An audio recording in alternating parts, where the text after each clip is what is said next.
ভাই এমন কেন হইতেছে আমি এই জিনিসটা এখনো বুঝতে পারতেছি না। মানে হাদি ভাইয়ের ভিডিওগুলো তো অনলাইনে সবার সামনে শো করতেছে।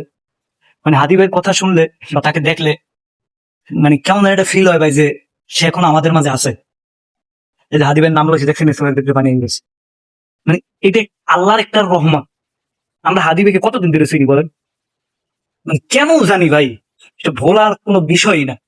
মানে হাদি ভাইয়ের নাম রয়েছে বানিয়ে দেয়। মানে হাদি ভাইয়ের ভিডিওগুলো যখন দেখি, তার যে বিদ্রোহী যে কবিতাটা বিশেষ করে সে বলছে, ঠিক আছে আসলেই ভাই আপনি একজন বিদ্রোহী ছিলেন।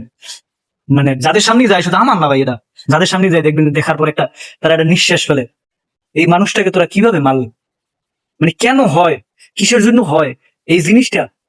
আমি আমি বা যারা এই যে তার জন্য একটা নিঃশ্বাস ফেলে বা চোখের পানি চলে আসে, এটা কেন হয় এই জিনিসটা বোঝানো সম্ভব না। তোরা কিভাবে পারলি এরকম একটা মানুষকে মারতে? আসলে দুনিয়াতে ভালো মানুষ বেশি দিন থাকে না, এটা একটা প্রমাণ।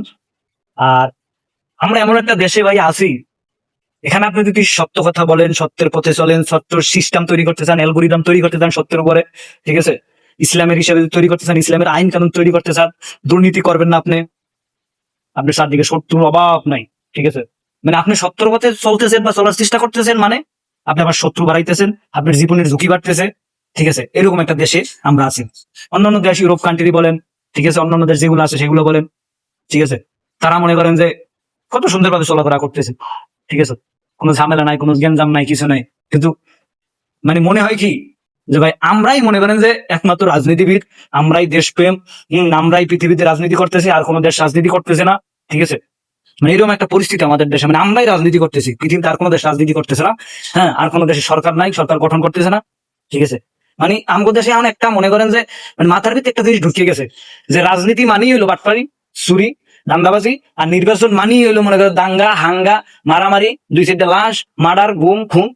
মানে এই জিনিসটা আমাকে মস্তিষ্কের ভিতরে ঢুকে গেছে। মানে এই যে নির্বাচন আইছে, মানুষের ভিতরে একটা আতঙ্ক, কে মারলো, কারে মারলো, কোথায় মারলো, ঠিক আছে। আবার সরকার গঠন হইবে, মানুষের ভিতরে এটাই চিন্তাধারা, সরকার গঠন হইলে মনে করেন যে ধরো মারো খাও ভাই। মানে আমরা এই জিনিসটাই এখন বিশ্বাস করেন, আমরা এই জিনিসটাই এখন রাজনীতি মনে করি, যে রাজনীতি মানেই মনে করি দুই নম্বরই। কিন্তু রাজনীতি, অরিজিনাল রাজনীতিটা কি, এই জিনিসটা আমরা আমাদের মস্তিষ্ক থেকে বাইর করে এলাইছি, আমাদের মস্তিষ্কে ঢুকে গেছে রাজনীতি মানে দুই নম্বরই, বাটপারি, মার্ডার, গুম খুন। কিন্তু আসলে রাজনীতি কি হয়ে যায়? রাজনীতি মানে আপনি দেশের দায়িত্বে আছেন, আপনার দেশের জনগণের দায়িত্ব আপনার। যেমন আমাদের পরিবারের দায়িত্ব কার? আমার বাবা। আমরা কি খাইছি, কিভাবে চলতেছি, কি লাগবো না লাগবো সবকিছু। তো রাজনীতি মানে তো এটা, রাজার দায়িত্ব হচ্ছে প্রজাদেরকে দেখা, কি কোন অবস্থায় আছে, সুস্থ আছে, ভালো আছে, খাইতেছে না খাইতেছে না, এইগুলো। কিন্তু আমাদের দেশের রাজনীতি মানে হলো মার্ডার, গুম খুন, এই মানে হাদি ভাইয়ের এই অভাবটা, এই জিনিসটা ভাই আমরা কোনোভাবে ভুলতে পারতেছি না। হাদি ভাই আমাদের অন্তরের ভিতরে ঢুকে গেছে।